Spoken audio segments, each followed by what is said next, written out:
Muy buenas tardes, bienvenidos, bienvenidas a todas las personas que ya se han vinculado a la sesión de hoy y las personas que próximamente verán este video sobre tertulias sobre filosofía de la ciencia.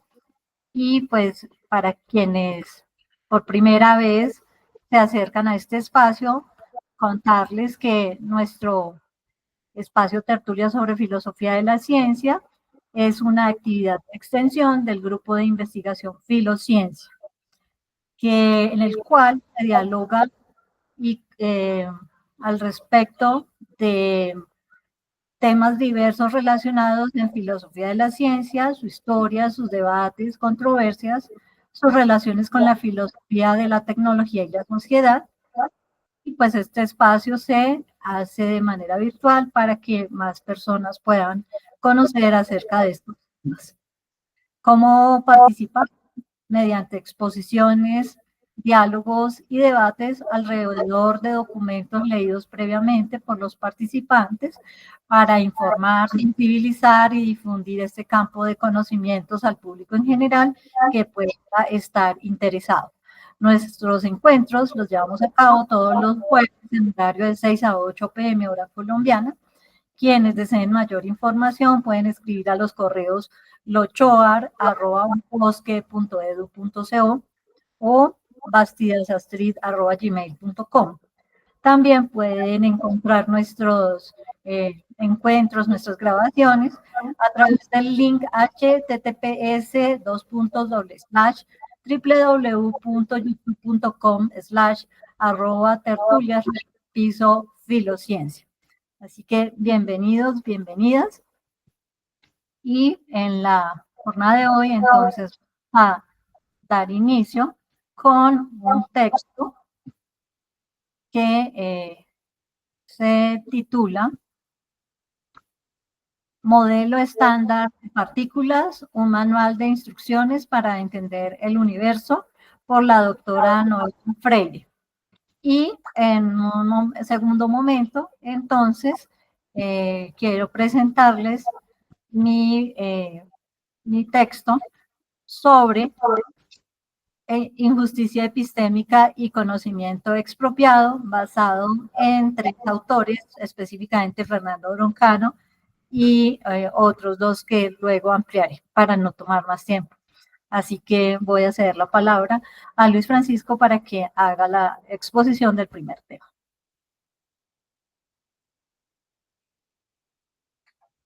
Muchas gracias, Astrid. Bien,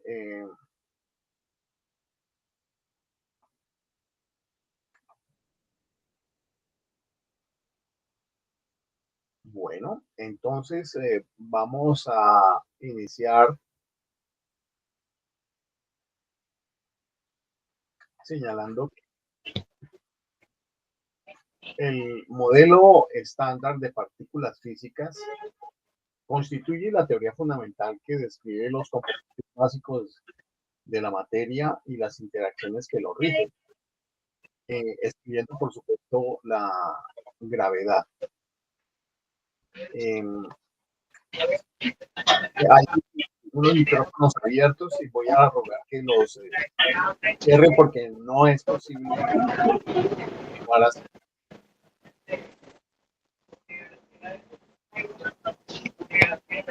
Así, ¿quieres administrar esto?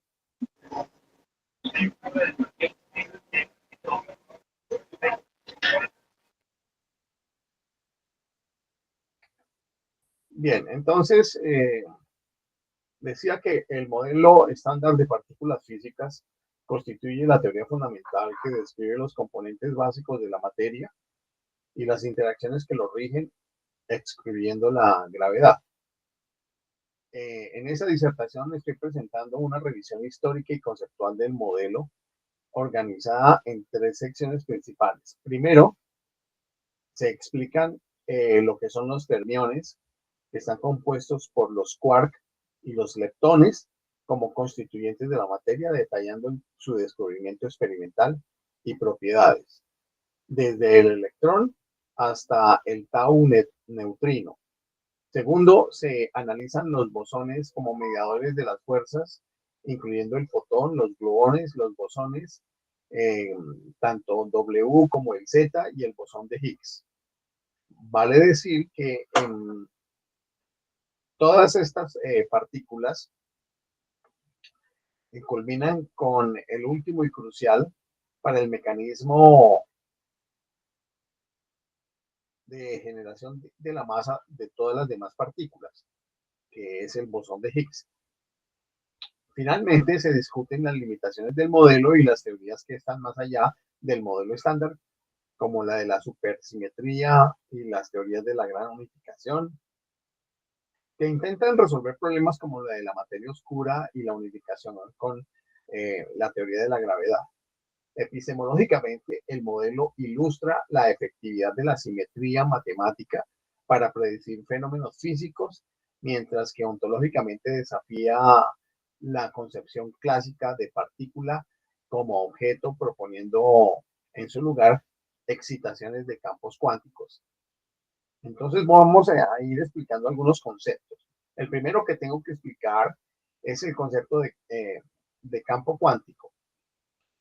Van a haber varias dificultades acá que van a requerir el esfuerzo intelectual de ustedes y por supuesto el de exposición mío para poder entrar en conversación con respecto a esto. Cuando estamos hablando de campos cuánticos, estamos hablando de, llamémoslo así, un océano de vibración, espacio-tiempo, en el cual aparecen a veces cierto tipo de, no a veces, aparecen ante los ojos de los investigadores ciertos fenómenos discretos que llamamos campos. Tienen unas dimensiones en términos de la microfísica y allí hay unas expresiones vibracionales de tipo onda. Podemos decir que en la física cuántica un campo es una entidad fundamental que permea todo el espacio-tiempo. Las partículas que observamos cuando las podemos observar, porque las ubicamos, son manifestaciones de tipo discreto, es decir, cuántos de las vibraciones de esos campos. Originalmente los campos son vibraciones, pero cuando logramos captarlas, las transformamos en cuantos, es decir, paquetes o partículas. La dinámica y las interacciones de estos campos pues están rigurosamente descritas por las leyes matemáticas de la teoría cuántica de campos. Vale decir que desde el primero de los elementos de esta teoría, pues hay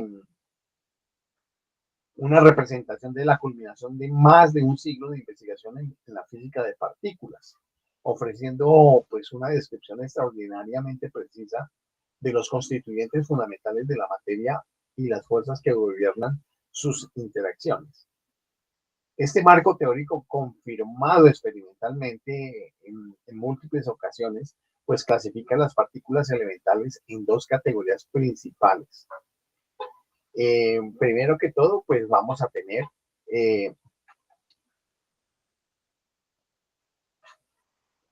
los fermiones, que de acuerdo con la gráfica que están viendo en este momento, ¿ya lo están viendo? De las partículas elementales. Sí, señor.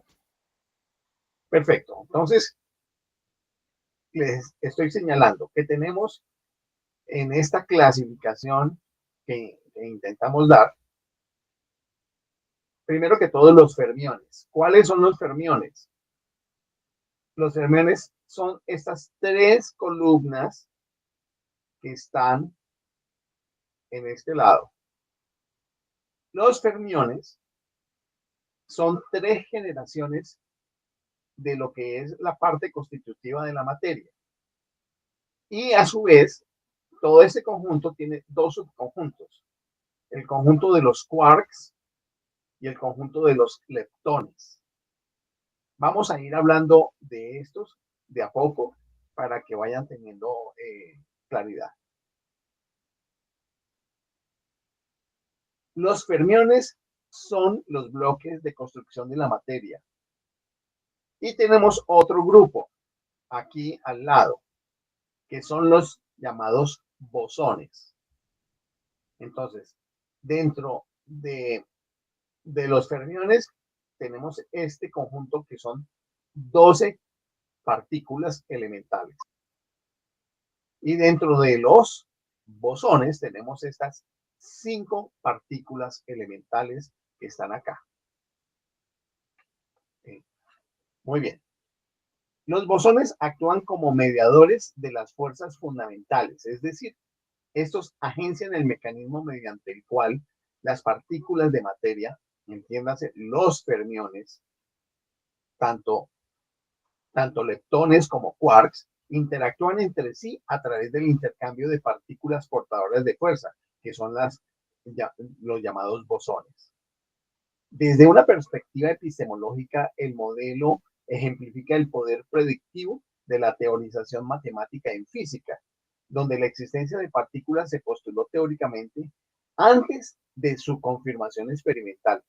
Esto es algo que es importante que lo tengan en cuenta. Ontológicamente, este modelo desafía nuestra comprensión cotidiana de la materia, revelando un universo donde las partículas fundamentales carecen de tamaño definido y existen como excitaciones de campos cuánticos. Ya en su momento yo les había dicho, a raíz del experimento de la doble ranura, que cuando se intentaba determinar la posición de una partícula, ocurría que esta se comportaba como tal, como partícula, pero cuando la pasábamos a través de unos disparos por una doble ranura, encontrábamos que tenía un comportamiento ondulatorio. Eso significaba que cuando se hace una observación del sitio y del lugar de una supuesta partícula, que al final de cuentas en términos naturales es una onda, la captamos como partícula. Pero todo esto son excitaciones de campos cuánticos, tal como lo expliqué hace un rato. A pesar del éxito que ha tenido el modelo, no es una teoría completa, vale decirlo, ya que no incorpora la fuerza de la gravedad y deja sin explicar fenómenos cruciales como el de la materia oscura, ya en el campo de la cosmología y la astrofísica. Vamos entonces a abordar ya en detalle a los fermiones, que como se los señalé, constituyen el conjunto de 3 generaciones que tenemos acá, 3 generaciones que son 3 de quarks y 3 de leptones. Los quarks que aparecen como en un color violeta y los leptones en un color verde. Bien. Los fermiones se dividen, como les decía, en 2 familias, los quarks y los leptones. Lo que distingue fundamentalmente a los fermiones es que poseen el spin semientero, es decir, que su valor de spin, entiéndase, una forma del momento angular intrínseco, que es una magnitud física que mide la cantidad de movimiento rotacional de la partícula o de la onda, llamémoslo así, es un múltiplo semientero de la constante reducida de Planck. La constante reducida de Planck es obtenida al dividir la constante original de Planck entre 2pi. Ya sabemos que 2pi tiene que ver con todo el proceso de la circunferencia, que como se sabe, surge naturalmente de las ecuaciones de la mecánica cuántica al describir fenómenos donde la periodicidad angular es esencial como momento angular, la cuantización de las órbitas atómicas o el principio de incertidumbre, tomando como valores expresiones como más o menos un medio, más o menos 3 medios, más o menos 5 medios, etcétera. Y obedecen al principio de exclusión de Pauli, lo que impide que 2 partículas idénticas, ese es el principio de exclusión, 2 partículas idénticas ocupen el mismo estado cuántico. Esta propiedad es la base de la estructura estable de la materia. Bien, Entonces, miremos dentro de los fermiones los quarks. Los quarks que son los que aparecen de color verde y que son también 3 generaciones. Los quarks son partículas elementales que nunca se encuentran aisladas en la naturaleza, sino que siempre están confinadas por grupos o en grupos formando partículas compuestas. Ahora bien, en física cuántica, cuando hablamos de las partículas compuestas, estamos hablando de los hadrones. Y los hadrones, ejemplo clásico que tenemos de hadrones, son los protones y los neutrones que están ubicados en el núcleo de los átomos. Murray Gell-Mann y George Zweig propusieron independientemente el modelo de los quark en 1964 para explicar el patrón de los hadrones descubiertos en los experimentos. Existían 6 tipos, llamémoslo así, de 6 tipos de quarks, que en inglés los denominaron sabores, que se agrupan en 3 generaciones de masa creciente. Entonces, ahí en la gráfica ustedes pueden ver esos distintos sabores de los llamados quarks. Entonces tenemos los que son arriba, los que son abajo, o sea, el up y el down, que fueron descubiertos indirectamente a través de experimentos de dispersión inelástica profunda en el llamado SLAC. ¿Qué es el SLAC?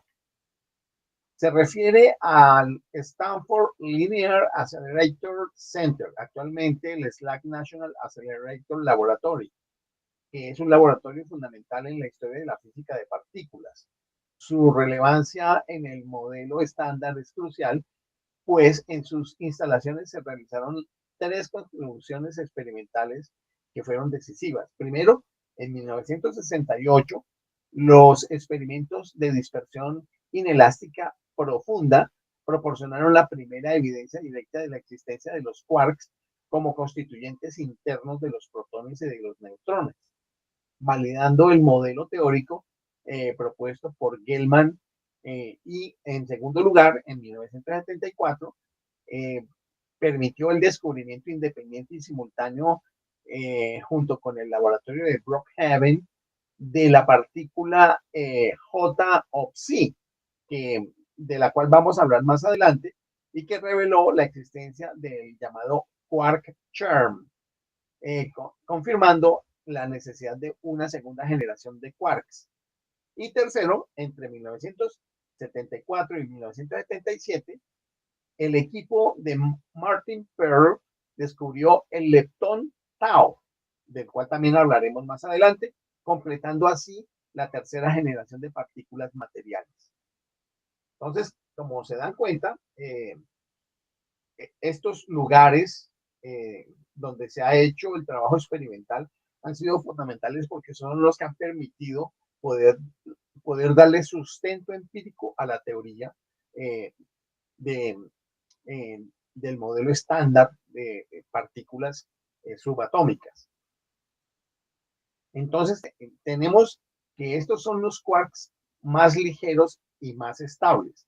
El up y el down, tal como aparece en la gráfica que ustedes están viendo.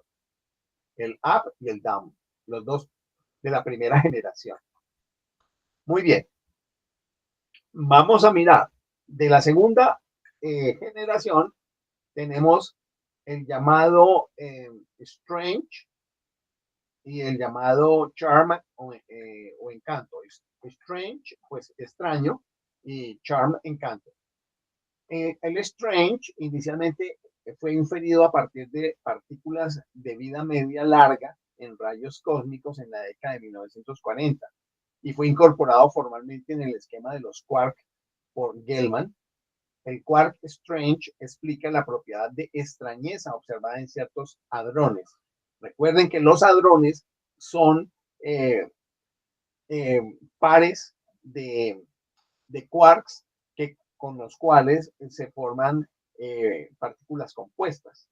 Entonces, en algunas partículas compuestas había este tipo de quark, el strange, que era observada en algunas de estas partículas compuestas. El charm o el encanto fue predicho teóricamente en 1970 para resolver problemas de corrientes neutras. Fue descubierto simultáneamente en 1974 a través de los experimentos independientes, como ya les había dicho, el de Brookhaven National Laboratory, que lo bautizó como la partícula J. Y el otro, pues, como ya lo dijimos, el SLAC, que la llamó la partícula Psi. Este hallazgo, pues, condujo a que la partícula sea conocida universalmente como JC, siendo un notable ejemplo de confirmación experimental independiente del modelo teórico que se había propuesto para las partículas subatómicas. Tenemos el siguiente quark, de acuerdo con lo que estamos mostrando, que es el bottom o fondo, y tenemos el top. Entonces, o top o cima. Entonces, el bottom o fondo fue descubierto en 1977 en el Fermilab. El Fermilab es un acelerador de partículas en honor a Enrico Fermi, el cual pues contribuyó mucho al desarrollo de la teoría cuántica. Y fue obtenido pues a través del mesón Epsilon. ¿Qué es el mesón Epsilon? El mesón Epsilon es una partícula subatómica compuesta, o sea que es también un hadrón que está compuesta por un quark bottom y su antipartícula, el antibottom, el antiquark bottom, ¿sí? Y está ligado de una manera que aparece como BB, 2B seguidas. Y esta fue descubierta en 1977 en el Fermilab, como les decía, por el equipo liderado por Leo Lederman, lo que proporcionó la primera evidencia experimental de la existencia del quark bottom, eh, confirmando así la existencia de una tercera generación de quarks en el modelo estándar. De otra parte, pues tenemos el top o cima como el otro componente de la tercera generación de quarks, y se entiende como el quark más masivo. Requirió la enorme energía del tevatron en el Fermilab. Tevatron es uno de los aceleradores de partículas en el laboratorio de Fermilab, con su descubrimiento que se hizo en 1995. Su gran masa sugiere un posible acoplamiento especial con el mecanismo de la partícula de Higgs, que es la que proporciona la masa a las demás subpartículas o partículas subatómicas, perdón. Una propiedad fundamental de los quarks es la llamada carga de color, una carga de interacción fuerte que viene en tres tipos: rojo, verde y azul. Llamémoslo así, es la fuerza fuerte que está mediada por gluones. Voy a explicar. La fuerza fuerte es aquella que mantiene la consistencia interna del núcleo de los átomos. Y por supuesto que está mediada por unos mesones que son los gluones. La palabra gluón viene de la expresión inglesa glue, que significa pegante. Esta fuerza fuerte la mantiene a los quarks unidos, formando los hadrones en el núcleo de los átomos, y esta interacción es tan potente que la energía requerida para separarlos es suficiente para crear nuevos pares de quarks y antiquarks. Y de hecho, la fisión nuclear genera tal generación de energía en cadena que es la base de lo que fue la explosión nuclear de la bomba atómica. Miremos ahora los otros fermiones, que son los leptones. A ver, entonces, los leptones son partículas elementales que no interactúan mediante la fuerza fuerte, a diferencia de los quarks. O sea que los más sustantivos en la constitución de la materia definitivamente son los quarks. Pero también existen los leptones en número de 6 organizados también en 3 generaciones. El primero es el electrón, que fue descubierto por J.J. Thomson haciendo unas pruebas de rayos catódicos durante sus experimentos, que marcó el inicio de la física de partículas a finales del siglo XIX.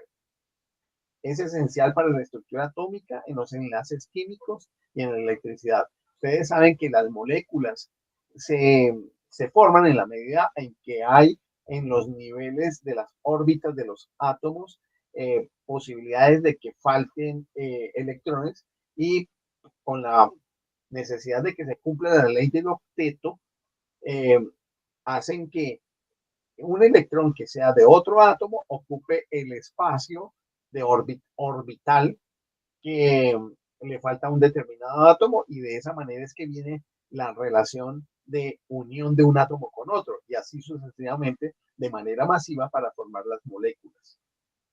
Tenemos el siguiente, que es el muón. Ahí ustedes lo pueden ver, que es de segunda generación, que fue descubierto accidentalmente en 1936 por Carl Anderson en sus estudios de rayos cósmicos, y fue inicialmente una partícula desconcertante que llevó al investigador Rabi a preguntar quién ordenó eso dentro del campo de las partículas de la materia para poderlo entender, porque resulta bastante inusual, llamémoslo así. Tenemos como tercera generación dentro de los leptones el leptón tau, descubierto entre 1974 y 1977 por Martin Pern en el laboratorio de la Universidad de Stanford, en el SLAC, a través de colisiones de electrones y positrones, y completó con ello pues la tercera generación de leptones. Ahora vamos a ver que esos leptones tienen también otro comportamiento, y es el comportamiento de esos leptones como neutrinos, llamémoslo de esa manera. El electrón neutrino, ya sabemos que el electrón es el primer leptón. El electrón neutrino fue postulado por Pauli, el físico estadounidense de ascendencia italiana él es británico, si no estoy mal, en 1930, para conservar energía en la desintegración beta, y detectando por primera vez por Reines y Cowan en 1956 el comportamiento del electrón neutrino. Tenemos de segunda generación el muón neutrino, que se descubrió en 1962, y el tau neutrino en el año 2000, todos ellos en el Fermilab. El descubrimiento de la oscilación de los neutrinos demostró que tienen masa, la primera fisura experimental significativa en el modelo estándar original, que implicaría que se suponía que no tenían masa. Cada una de estas partículas tiene una antipartícula que está asociada con la misma masa, pero con carga opuesta. Esa es la estructura básica de los fermiones, que tienen los dos componentes, por un lado los quarks y por el otro lado los leptones, los quarks con sus 3 generaciones, los leptones con sus 3 generaciones. Ahora vamos a mirar la otra parte de este conjunto, que se refieren a las interacciones de los que son los cargadores de las fuerzas, que cargan a las demás partículas subatómicas, es decir, a los fermiones, con fuerzas. Me estoy refiriendo a los bosones. Entonces, los bosones son partículas con un nivel de rotación entero, con un spin entero, a diferencia de los quarks, que no son enteros, sino que son fraccionarios, si lo recuerdan que lo mencioné, que median las interacciones fundamentales. Estas partículas actúan como mensajeros que transmiten las fuerzas entre las partículas de materia. Primero tenemos entonces al fotón, ustedes lo pueden ubicar ahí. Está el fotón, que está conceptualizado por Einstein en 1905 para explicar el efecto fotoeléctrico, aunque su naturaleza cuántica fue controversial hasta el desarrollo de la llamada electrodinámica cuántica por el físico estadounidense Feynman, Schwinger y Tomonaga en los años 40. Es el cuanto del campo electromagnético y es el mediador de la fuerza electromagnética. Entonces, es supremamente importante y protagonista porque sabemos que los cuerpos celestes están con unos campos electromagnéticos, los átomos tienen campos electromagnéticos, incluso nosotros como seres humanos tenemos campos electromagnéticos. De otra parte, entonces vamos con los gluones. Esta partícula subatómica fue predicha por la cromodinámica cuántica, que es una forma de estudio de las partículas subatómicas en los años de 1970. Y su existencia fue confirmada experimentalmente en 1979 en el acelerador Petra del DESI. ¿Qué es el acelerador Petra? Vamos a explicarlo. Es el Positron Electron Tandem Ring Accelerator y fue un colisionador de partículas ubicado en el laboratorio DESI en Alemania, que operó, que estaba ubicado en Hamburgo, que operó desde 1978 hasta 1986. Este laboratorio tenía un perímetro de 2.3 kilómetros y de circunferencia y fue en su momento el colisionador más energético del mundo. A través de él, entonces, se obtuvo la prueba de la existencia de los gluones, esto a través de eventos de 3 chorros de colisiones entre electrones y positrones, y son los 8 mediadores de la fuerza nuclear fuerte. ¿Y por qué decimos 8? Observen que ustedes ven que son solamente 4, pero resulta es que siempre hay que entender que estos son partículas y tienen también sus antipartículas.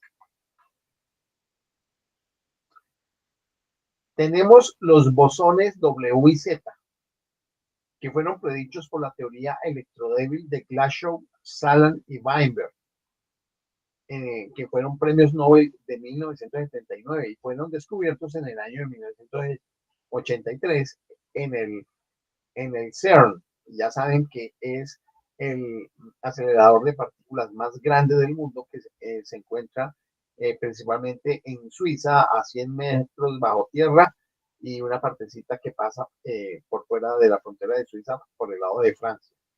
Y fueron ubicados estos bosones W y Z por los experimentos dirigidos por Carlos Rubbia. Son mediadores de la fuerza nuclear débil, que esta fuerza nuclear es externa a la fuerza que hace que los núcleos parezcan compactos. Está más relacionada con los espacios de las órbitas de los electrones. Tienen unas masas alrededor de 80 o 90 de gigavoltios. Y en esto hay que precisar lo siguiente. En el mundo de las partículas diminutas, los científicos miden la masa usando una unidad que se llama el gigaelectronvoltio, que está en una expresión que viene generalmente al cuadrado. Básicamente esta unidad nos dice cuánta energía contendría una partícula si convertimos toda su masa en energía pura. Entonces, estos mediadores, los bosones W y Z, de la fuerza nuclear débil, que tiene que ver con los espacios externos a los núcleos atómicos, consisten y se articulan con el mecanismo de ruptura espontánea de la simetría dentro de los átomos. Y tenemos finalmente el bosón de Higgs, que fue propuesto teóricamente por Peter Higgs en 1964, por François Englert y Robert Brood. Y este bosón completaba el mecanismo de ruptura espontánea de la simetría en el modelo electrodébil de los espacios por fuera de los núcleos. Su descubrimiento en el año 2012, ya experimentalmente en el acelerador de hadrones del CERN, con colaboraciones de otros aceleradores, confirmó el mecanismo que otorga la masa a las partículas elementales. Y es fundamental porque este mesón es el que le permite tener lo que es, podríamos decir, cantidad de materia a las demás partículas. Ya sabemos que masa es como cantidad de materia. Con esto se cierra el capítulo de la confirmación experimental de lo que sería el modelo estándar. Ahora, ¿hay algo más allá del modelo estándar? Sí, hay unos elementos de la frontera de la física. A pesar de su éxito, ya hemos dicho que el modelo estándar es incompleto, lo que impulsa la búsqueda de una física que sea más fundamental. Las principales líneas de investigación incluyen poder buscar una teoría que incluya la gravedad. El modelo estándar no incluye la gravedad, que está descrita por la teoría de la relatividad de Einstein, la general. Encontrar una teoría de gravedad cuántica, como la teoría de cuerdas o la gravedad cuántica de bucles, que unifique todas las fuerzas, llamémoslo así, la búsqueda del santo grial en la física teórica. Tenemos otro elemento que es una fisura dentro de este modelo estándar de partículas subatómicas, que es la materia y la energía oscura. Las observaciones astronómicas indican que aproximadamente el 95% del universo, esto lo hemos dicho en nuestras conferencias de cosmología, está compuesto por materia oscura y energía oscura. El modelo estándar no contiene partículas candidatas para explicar estos fenómenos, sugiriendo que es necesario buscar una nueva física que vaya más allá del modelo estándar de partículas, porque hay una nueva cantidad del universo que no entendemos todavía cómo aparece. Y esto es fundamental, porque miren todo lo que hemos avanzado a lo largo de la ciencia, de la física y sus derivaciones desde el punto de vista tecnológico y aplicativo. Sin embargo, la estructura del conocimiento de las leyes que manejan la materia, la energía, el espacio y el tiempo solamente cubre lo que hoy conocemos como el 5% del universo conocido. Existe un universo que es desconocido y que corresponde a la materia y a la energía oscura. Tenemos otro elemento en el cual está floja y coja esta teoría, que es en el concepto de supersimetría. La hipótesis de la supersimetría propone que cada partícula de modelo estándar tiene una supercompañera que aún no está descubierta. Ya sabemos que tienen antipartículas, pero no que tiene una supercompañera.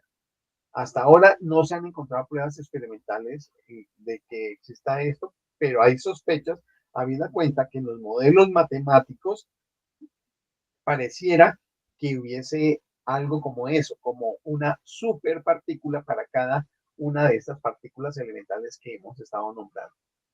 Ahora bien, con los neutrinos también hay una dificultad. Esos neutrinos que están relacionados con primera, segunda y tercera generación de fermiones, básicamente relacionados con los leptones, tal como los he presentado. La demostración de que los neutrinos tienen masa, que se suponía que no, requiere una extensión del modelo estándar, posiblemente a través del mecanismo de poder ver y conocer los neutrinos llamados estériles. Este modelo o mecanismo de Balancín, que también se conoce así, es una teoría elegante que explica por qué los neutrinos son billones de veces más ligeros que otras partículas elementales como el electrón. La propuesta sugiere la existencia de dos tipos de neutrinos. Los comunes, los que conocemos, que son extremadamente ligeros, y otros hipotéticos llamados neutrinos estériles, que serían extraordinariamente pesados. La clave está en que la masa total disponible se distribuye entre ambos, como en un balancín. Cuando uno es increíblemente pesado, el otro se vuelve inevitablemente muy ligero. Este mecanismo no solo resolvería el misterio de la minúscula masa de los neutrinos, sino que también podría explicar, vale decirlo, eh, el por qué nuestro universo está dominado por la materia y no por la antimateria. Y esto abriría la puerta a nuevos campos de la física más allá del modelo estándar, conectado con el mundo subatómico a escala cósmica. Por último, tenemos las teorías de la gran unificación, que buscan unificar las fuerzas electromagnéticas débil y fuerte en una sola interacción fundamental. Es decir, son propuestas físicas que buscan integrar las cuatro fuerzas fundamentales de la naturaleza. Entiéndase, el electromagnetismo, que ya sabemos que hay unas partículas subatómicas que están relacionadas con el electromagnetismo. La fuerza nuclear fuerte, que ya sabemos que tiene que ver con los núcleos de los átomos. La fuerza nuclear débil, que es los campos que son más de las órbitas de los electrones, y por supuesto la gravedad, que viene de la teoría general de la relatividad de Einstein. Y hacer que esas cuatro fuerzas pudieran establecerse en un único marco teórico coherente, describiéndolas como manifestaciones distintas de una sola fuerza primordial. Inspiradas en el éxito de la unificación electrodébil, que combinó el electromagnetismo y la fuerza débil en los años 70, estas teorías pretenden extender dicho principio a escalas de energía más extremas, como las que existieron en los primeros instantes del Big Bang. Pero solamente siguen siendo propuestas de tipo teórico con sus correspondientes modelos matemáticos, que después tendrían que tener una evidencia experimental a través de todos estos trabajos que se hacen en los aceleradores de partículas. Por su parte, la teoría del todo, que es otra teoría, busca la unificación que incorporaría, además de la gravedad, reconciliando la relatividad general con la mecánica cuántica mediante enfoques como la teoría de las cuerdas o la gravedad cuántica de bucles. De confirmarse, llamémoslo así, estas ideas, pues se revelaría una simplicidad subyacente en el universo, conectando lo infinitamente pequeño, las partículas, con lo cósmicamente inmenso o grande que sería la estructura del espacio-tiempo, tal como lo explicó Einstein. Entonces, teniendo en cuenta eso que estoy mostrando, de esta clasificación que me pareció que permitía entender este cuadro, miremos ahora de otra manera el asunto. Vemos que las partículas fundamentales están compuestas por los fermiones y por los bosones, tal como ustedes lo pueden ver acá. Ahora bien, los fermiones, que son los que están relacionados con la estructura física de la materia, tienen unas partículas elementales, que son los quarks, que ya vimos, y los leptones. Y tienen unas partículas compuestas, que ya llamamos los hadrones. Dentro de los hadrones, no lo expliqué acá, pero quiero que sepan, dentro de los hadrones hay unos tipos de hadrones. Están los bariones, que están compuestos por 3 quarks. Y dentro de ellos podemos encontrar al protón y al neutrón dentro del núcleo del átomo. Estos se llaman los hadrones bariones. Y tenemos las partículas compuestas de hadrones que también son mesones, que son los quark y antiquark. ¿Pero por qué? Si se supone que los mesones debieran estar en otro lado. Porque todos estos son antipartículas cuya carga posterior da cero. Por eso los tenemos acá. De otra parte, tenemos los bosones, que son los cargadores o portadores de la fuerza que permiten la fuerza electrodébil en la parte externa al núcleo. Y por supuesto también tenemos los bosones de Gauge, que son los fotones de la parte electromagnética, y los gluones, que son los que transmiten la energía para que en los núcleos de los átomos esté la fuerza fuerte, la interacción fuerte. Y tenemos el bosón de Higgs, que es el que les produce o transmite la masa a las demás partículas subatómicas. Bien, tenemos aquí un cuadro comparativo que no voy a entrar a explicar en detalle, pero todo esto lo he colocado dentro de un artículo que escribí que va más allá de que les di a ustedes en, en, en el trabajo que les mandé. Ahora, pues simplemente tratando de hacer un esfuerzo grande por mostrarles cosas.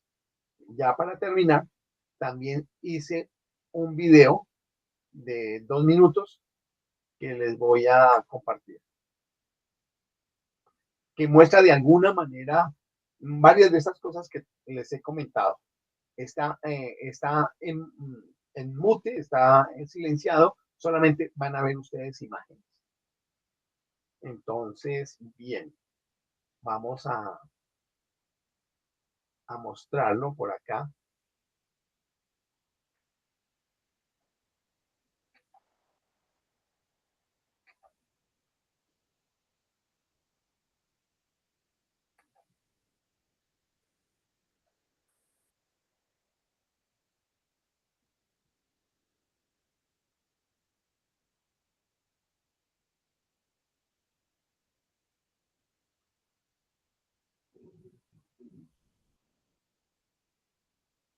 Ahí aparecen las 3 generaciones de quarks,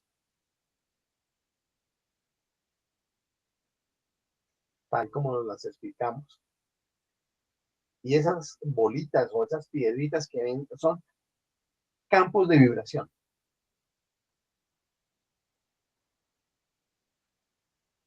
Tenemos a los leptones. Bueno, tenemos aquí el electrón, que es uno de los leptones principales. Y tenemos, por supuesto, los demás leptones.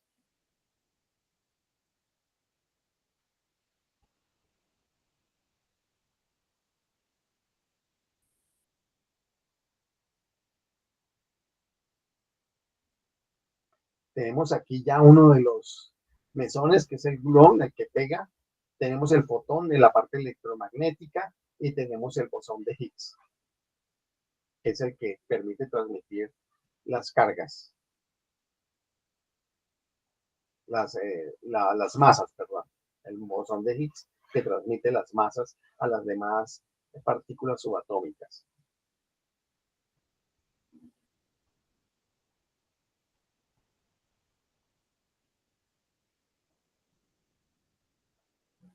Y entonces, pues aquí tenemos cómo se articulan y se fusionan en la fuerza nuclear fuerte.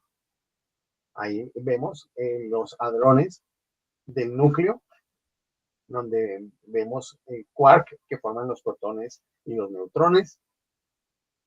Aquí vemos las partículas que son quark y antiquark.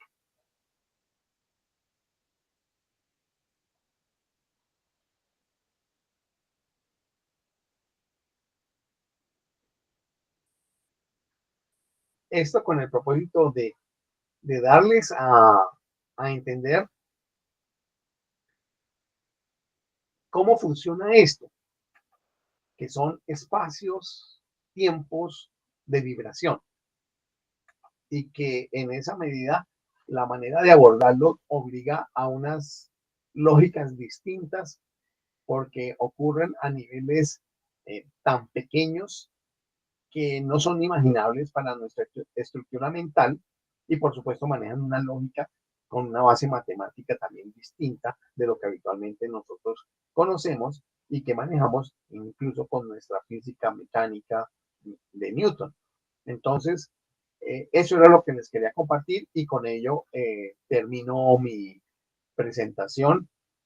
Sé que es una presentación exigente, es muy técnica, tuve que hacer mucho esfuerzo para estudiar y comprender esto y espero que quienes vean este video tengan cierta claridad con respecto a lo que he intentado presentar.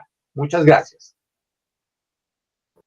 Gracias, Francisco. En verdad es muy aclarador también por el, digamos, por el grado de presentación, por las imágenes. Todo esto ayuda sobre todo para quienes tienen también interés en formarse en campos de la física y que pueden ser como un ejercicio didáctico en alguna medida. Entonces, para que abramos el espacio a alguno que quiera preguntar, intervenir, ampliar información, algo adicional o alguna inquietud que tenga a raíz de lo que nos acaba de presentar Luis Francisco.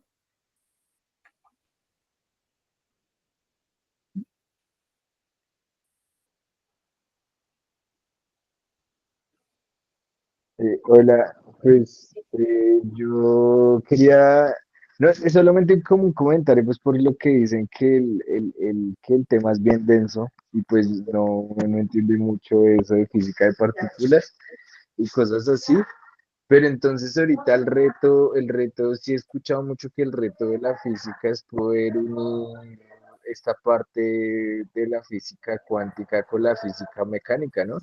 Y como vemos solamente teorizando todo ese avance, digamos, que hemos tenido a nivel científico, a nivel tecnológico, gracias a, digamos, a esas teorías, ahora uno no se puede, o sea, yo creo que es inimaginable todo el avance científico que vamos a tener si se llegara a unificar estas dos teorías tan sólidas que son las que sostienen la física, ¿no? Pero es como un comentario porque así preguntas, así como preguntas, ¿no? Sino es más como la acotación de que yo creo que este mundo ya se pondría un desarrollo muy loco, por decirlo de alguna manera, si esas dos teorías se logran unificar, pues con gente muy dura que es la que trabaja eso, ¿no? Muchas gracias, Jefferson. Pues habría con ello que estás mencionando un avance significativo. A pesar de ello, vale decirlo y vuelvo a reiterar cuando dije de lo que va más allá del modelo estándar de partículas, que existe el 95% del universo que no es conocido todavía y que a partir de las observaciones y mediciones que se han hecho en términos de gravedad, en términos de eh, radiación, eh, se sabe, se sabe por sombra, no por evidencia directa, de que existe cerca del 95% de un universo que está compuesto por materia que no se puede captar y de energía que no se puede captar. Si hacemos una abducción hipotética, podemos decir que esa materia y esa energía deben estar regidas por algunas leyes que nosotros desconocemos. Y podríamos incluso suponer que las leyes de la física que tenemos actualmente, que las tenemos distribuidas en la física mecánica, en el electromagnetismo, la teoría general de la relatividad y la teoría cuántica, junto con la gravedad, por supuesto, pudieran ser simplemente una nota de pie de página de las leyes de la física que rigen el universo y que no constituyan el elemento fundamental.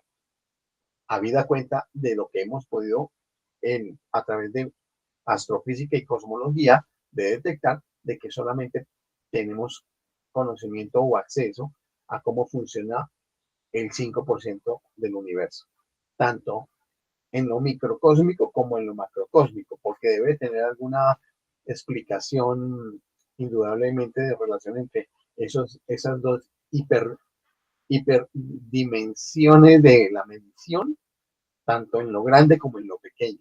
Eso quería notar.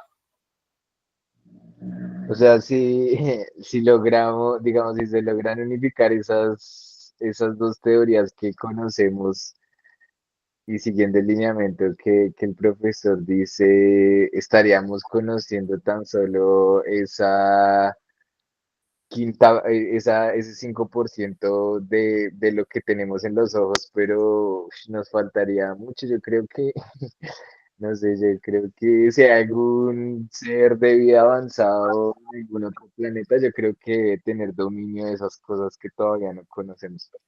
Una hipotética.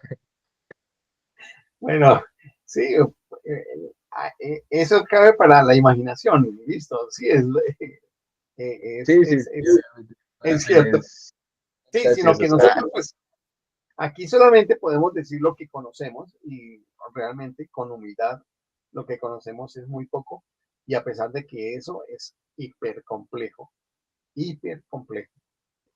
Ahora, es posible que en explicaciones de otro orden el nivel de complejidad se reduzca o sea de otra manera o se requiera otro tipo de mente.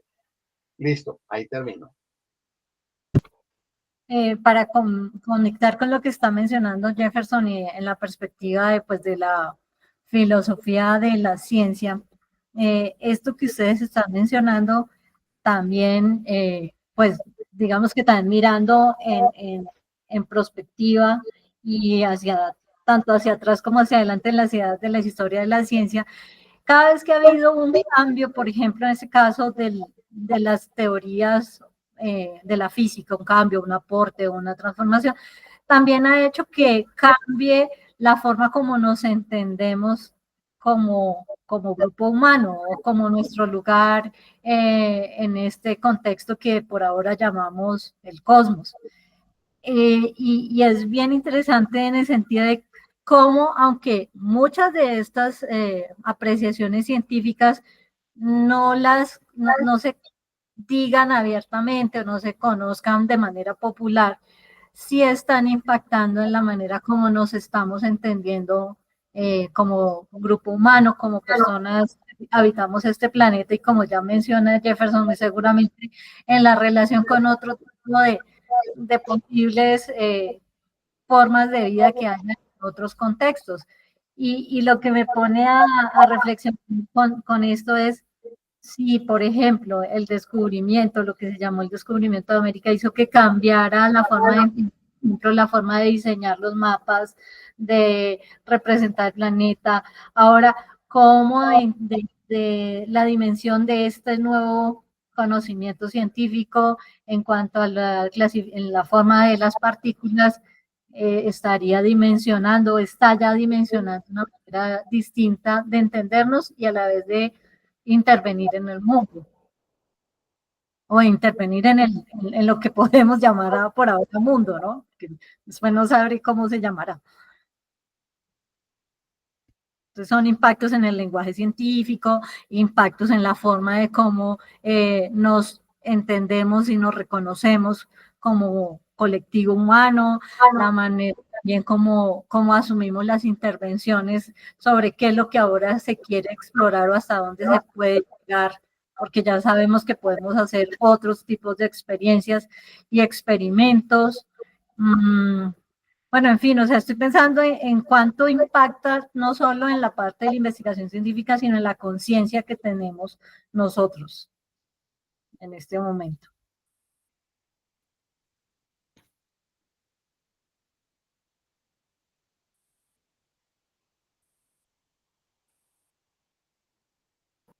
No sé si Luis Hernando o Estela quieren hacer algún comentario, si lo quieren escribir en el chat.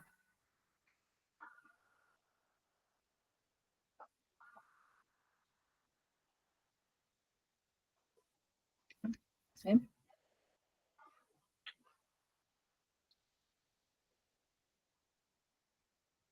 Bien, pues entonces hagamos como habías dicho, anuncia cómo procederíamos y con ello terminaríamos este video para iniciar el siguiente. Sí, señor, gracias. Entonces, como les anuncié al comienzo de este espacio, listo. Como anuncié al comienzo de esta grabación, vamos a tener dos momentos. El segundo momento tiene que ver con una exposición que quiero realizar y entonces voy a parar esta grabación. Hoy nos quedarán dos videos, paro este y empezamos luego otra grabación.